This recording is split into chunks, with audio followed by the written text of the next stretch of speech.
বিসিবির দায়িত্ব ছাড়ছেন পাপন। বাংলাদেশ ক্রিকেট বোর্ডের দায়িত্ব শুধু পাপন না, বাংলাদেশের যত ক্রীড়া আমার মন ভালো নেই। আজকে আমার মন ভালো নেই। গেল বছরের ভাইরাল হওয়া সেই লাইনটা বিসিবি সভাপতির মাধ্যমে নতুন করে আলোচনায়।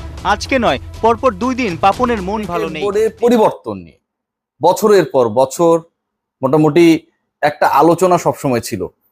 দুই জায়গার পরিবর্তন নিয়ে সবচেয়ে বেশি আলোচনা। আসসালামু আলাইকুম সুপ্রিয় দর্শক বন্ধুরা, অবশেষে এদেশের প্রধানমন্ত্রীর ক্ষমতার পরিবর্তনের পর এবার ক্রীড়াঙ্গনেরও ক্ষমতা পরিবর্তন দেখতে চলেছে, বিশেষ করে বাংলাদেশের এই জেনারেশনের মানুষগুলো। দর্শক বন্ধুরা, অনেক দিন থেকে বাংলাদেশের এই জেনারেশনের মানুষগুলো এই সকল বিষয় নিয়ে অনেক আকাঙ্ক্ষা প্রকাশ করেছিল, তবে শেষ পর্যন্ত সেগুলো সত্য হতে চলেছে। দর্শক বন্ধুরা, ইতিমধ্যে বাংলাদেশের ক্রিকেট থেকে পদত্যাগ করতে যাচ্ছেন নাজমুল হাসান পাপন। দর্শক বন্ধুরা, এই সকল বিষয়গুলোকে কেন্দ্র করে এবার বেশ কিছু গুরুত্বপূর্ণ বিষয় উঠে এসেছে। সেই সাথে পাপনের পদত্যাগের সাথে সাথে আরও বেশ কয়েকজন কর্মকর্তাও এবার পদ থেকে সরতে যাচ্ছেন। দর্শক বন্ধুরা, আবার সেই সকল বিষয়গুলোকে কেন্দ্র করে রিয়াসত আজিম ভাই বেশ কিছু চমৎকার তথ্য দিয়েছেন। তো দর্শক বন্ধুরা, চলুন আমরা দেখে নেই বাংলাদেশ ক্রিকেট বোর্ডের পরিবর্তন নিয়ে বছরের পর বছর মোটামুটি একটা আলোচনা সবসময় ছিল। দুই জায়গার পরিবর্তন নিয়ে সবচেয়ে বেশি আলোচনা আমরা দেখেছি। একটা হচ্ছে সিলেকশন প্যানেলে মিনহাজুল আবেদীন নান্নু, যিনি এই মুহূর্তে চরম প্রবল প্রতিবাদী, বিসিবির সংস্কার চান, অথচ বাংলাদেশ ক্রিকেট বোর্ডের বর্তমান কমিটি প্রেসারে পড়ার আগ পর্যন্ত শেখ হাসিনা বাংলাদেশ ত্যাগ করার কারণে যেই শূন্যতা তৈরি হয়েছে বাংলাদেশ ক্রিকেট বোর্ডে, কিভাবে সেটা হলো সেই আলোচনায় যাব। তিনি বাংলাদেশ ক্রিকেট বোর্ডে তার নির্বাচক থাকাকালীন সময়ে যেই বেতনে চাকরি করতেন, সেই বেতনেই তিনি অন্য একটা ভূমিকায় ছিলেন। সেই মিনহাজুল আবেদীন নান্নু এই মুহূর্তে বাংলাদেশ ক্রিকেট বোর্ডের সংস্কার চান। এটা নিয়ে পাবলিকের মধ্যে হাসাহাসি আমরা দেখেছি, কারণ তারা তো কেউ মিনহাজুল আবেদীন নান্নুকেই চান না। সো তিনি যদি সংস্কার চান এবং সেই সংস্কার যদি হয়, তাহলে হচ্ছে বাংলাদেশের ক্রিকেট আরো বাটে পড়তে পারে, এরকম একটা সংখ্যা। আরেকটা জায়গায় সবচেয়ে বেশি আলোচনা সবসময় ছিল নাজমুল হাসান পাপন, তিনি ক্রিকেট বোর্ডে কতদিন থাকবেন, তিনি কবে তার দায়িত্ব ছাড়বেন। নাজমুল হাসান পাপন বাংলাদেশ ক্রিকেট বোর্ডে প্রায় 13 বছরের মতো দায়িত্ব পালন করেছেন। তার বিকল্প কি বাংলাদেশের ক্রিকেটে পরিচালনার সাথে যারা জড়িত রয়েছেন তাদের মধ্যে তৈরি হবে কি হবে না, এই প্রশ্নের উত্তর খুঁজতে গিয়ে আওয়ামী ঘরানার অনেককে নিয়ে আমরা আলোচনা করেছি, অনেকেই আলোচনা এসেছে। নাজমুল হাসান পাপন যখন মন্ত্রী হয়ে গেলেন, তখন এই আলোচনা আরো বেগবান হয়েছে, তখন এই আলোচনা অনেক বেশি ছুটে গেছে সেই মানুষ পর্যন্ত যিনি আসলে ক্রিকেট নিয়ে খুব বেশি ইন্টারেস্টেড ছিলেন না, কারণ তিনি সেই পরিবর্তনটা চাইতেন। ক্রীড়ামন্ত্রীর দায়িত্ব নেবার পরও নাজমুল হাসান পাপন বিসিবির যে সভাপতির দায়িত্ব, সেই দায়িত্ব চালিয়ে গেছেন। এবং কনস্টিটিউশন অনুযায়ী সবশেষ যে ইলেকশন হয়েছে, সেই ইলেকশনের হিসাব যদি আমরা ধরি, তাহলে আগামী বছরের অক্টোবর পর্যন্ত নাজমুল হাসান পাপন বাংলাদেশ ক্রিকেট বোর্ডের প্রেসিডেন্ট। তাহলে কেন প্রশ্ন আসছে বিসিবির দায়িত্ব ছাড়ছেন পাপন? বাংলাদেশ ক্রিকেট বোর্ডের দায়িত্ব শুধু পাপন না, বাংলাদেশের যত ক্রীড়া ফেডারেশন রয়েছে, যেগুলোতে কোনো না কোনো ভাবে কেউ স্বীকার করুক আর না করুক, অনেকেই বলবে গণতান্ত্রিক নির্বাচন হয়, এটা হয় ওটা হয়, এগুলো হচ্ছে ছেলে ভুলানো গল্প। কি হবে এটা আগে থেকে আমরা জানি, আমরাও জানি, আপনারাও জানেন, যারা এই গল্পগুলো বলে ঠাকুরমার ঝুলি থেকে তারাও জানে। সো পলিটিক্যাল একটা ইনফ্লুয়েন্স প্রভাব থাকে, এবং প্রত্যেকটা ক্রীড়া ফেডারেশনে যেহেতু পলিটিক্যাল ইনফ্লুয়েন্স দ্বারাই কাজী সালাউদ্দিন বা নাজমুল হাসান পাপনরা এসব মসনদে বসেছেন, তাদেরকে সরে যেতে হবে, কারণ তাদের যে লিডারশিপের যিনি ছিলেন, তিনি এখন বা সেই দলের রাজনীতি এখন একটা লাইফ সাপোর্টে রয়েছে। সেটা অন্য হিসাব, পলিটিক্যাল হিসাব, ভালো মন্দ সেই হিসাব আমি করতে চাই না, আমি পলিটিক্যাল কেউ না, আমি সার্কামস্টেন্সটা বিবেচনা করার বা বিশ্লেষণ করার চেষ্টা করলাম। এবং এই অবস্থায় নাজমুল হাসান পাপন, শেখ হাসিনা বাংলাদেশের প্রধানমন্ত্রী না থাকলেও এখন পর্যন্ত রাইট নাও নাজমুল হাসান পাপন অনেক জায়গায় চুরিয়েছে, তিনি দায়িত্ব ছেড়েছেন, তিনি বাংলাদেশ ক্রিকেট বোর্ডের এখন পর্যন্ত প্রেসিডেন্ট। হাসিনা চলে গেল, পাপন এখনো আছেন। আবার একই সাথে নাজমুল হাসান পাপন এখন নাই। আলোচনাটা আসলে কোথায়? আমি কেন বলছি যে তিনি আছেন তিনি নাই? আমি কেন বলছি অর্ধেক ডাইরেক্টর নিরুদ্দেশ? বাংলাদেশ ক্রিকেট বোর্ডের ভবিষ্যৎ কোন পথে?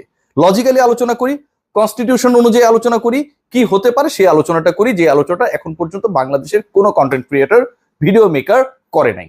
দেখুন, আমরা যদি খেয়াল করি, তাহলে বাংলাদেশ ক্রিকেট বোর্ডে এখনো কোনো অন্তর্বর্তীকালীন কমিটি নেই এখানটায়। আবার সরকার চাইলেও ধাম করে এই কমিটি ভেঙে দিতে পারবে না, কারণ এটা পরিচালিত হয় ফিফার যে কনস্টিটিউশন সেটা অনুযায়ী, যেমন বাফুফে পরিচালিত হয় Bangladesh football federation, ICC rules অনুযায়ী পরিচালিত হয় প্রত্যেকটা ক্রিকেট ফেডারেশন প্রত্যেক দেশের। শ্রীলঙ্কায় আমরা একটা সংকট দেখেছিলাম, যে সেখানে হচ্ছে গভর্নমেন্ট চেঞ্জের সাথে সাথে তারা না বুঝে অনেকটা কমিটি ডিসলভ করে দেওয়ার কারণে সেখানে একটা সংকট হয়েছিল, পরবর্তীতে সেটা ঠিক হয়ে গেছে। বাংলাদেশেও সেই জিনিসটা হবার পথে। কিভাবে হবে তার আগে তো নাজমুল হাসান পাপন কোথায় সেই ব্যাপারটা আপনাদের সাথে শেয়ার করা দরকার। যে আমরা এত আলোচনা করছি, আমরা শেখ হাসিনা কোথায় আমরা জানি, অন্যান্য লিডারশিপে যারা রয়েছেন তারা কোথায় আমরা জানি, জুনায়েদ আহমেদ পলক কোথায় আমরা জানি, নাজমুল হাসান পাপন কোথায়? এই যে কিউরিওসিটি সবার, অনেকেই জানতে চান যে তিনি কি আত্মগোপনে, কি তিনি কি গা ঢাকা দিয়েছেন, তিনি কি ঢাকায় রয়েছেন, তিনি কি অন্য দেশে চলে গেছেন?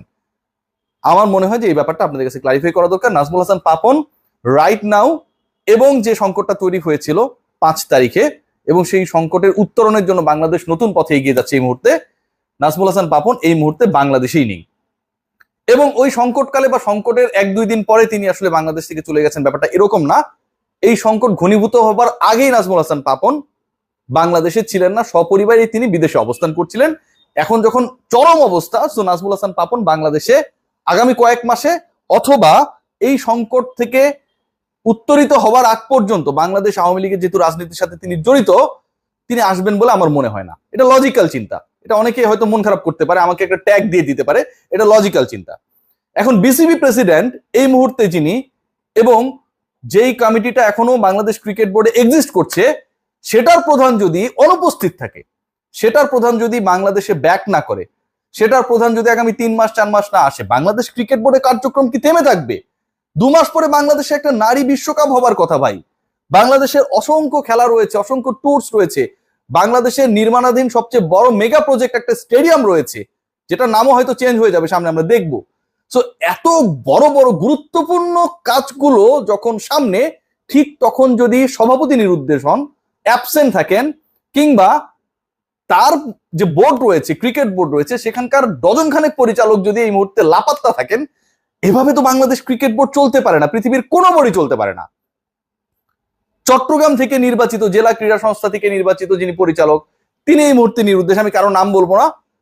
খুলনার যে 2জন পরিচালক রয়েছেন, সেই 2জন পরিচালকই নিরুদ্দেশ। এদেরকে আপনারা কবে দেখবেন আমরা জানি না। আমরা যদি খেয়াল করি, গাজী গ্রুপের সাথে রিলেটেড যে পরিচালকরা, তারা অনেকটা নিরুদ্দেশ। একজন তো একদমই নিরুদ্দেশ, বাংলাদেশই নাই। বেক্সিমকো গ্রুপের সাথে রিলেটেড যে পরিচালকরা, তাদের একটা অংশ নেই। সো এই যে আমি নাম না বলে যে সব পরিচালকের সংখ্যাটা বলার চেষ্টা করলাম, অন্তত 10-12 জন পরিচালক যখন থাকে না, প্রেসিডেন্ট যখন থাকে না, তখন আসলে বাংলাদেশের ক্রিকেট কিভাবে চলবে সেই প্রশ্নটা ওঠে। শ্রীলঙ্কায় যেটা হয়েছিল, সে সময় তাদের ওই বডির যারা ছিলেন এসএলসি পরিচালনার সাথে যুক্ত, তারা কিন্তু কেউ পালিয়ে ভেগে বা বাংলাদেশের বাইরে যেমন অনেকেই চলে গেছেন, শ্রীলঙ্কার বাইরে তারা চলে যাননি, তারা কিন্তু এভেলেবেল ছিলেন। কিন্তু গভর্নমেন্ট হস্তক্ষেপ করে তারা থাকার পরেও কমিটি চেঞ্জ করে দিয়েছে, আইসিসির একটা খড়গ এসেছে। বাংলাদেশের ক্ষেত্রে কি হতে যাচ্ছে?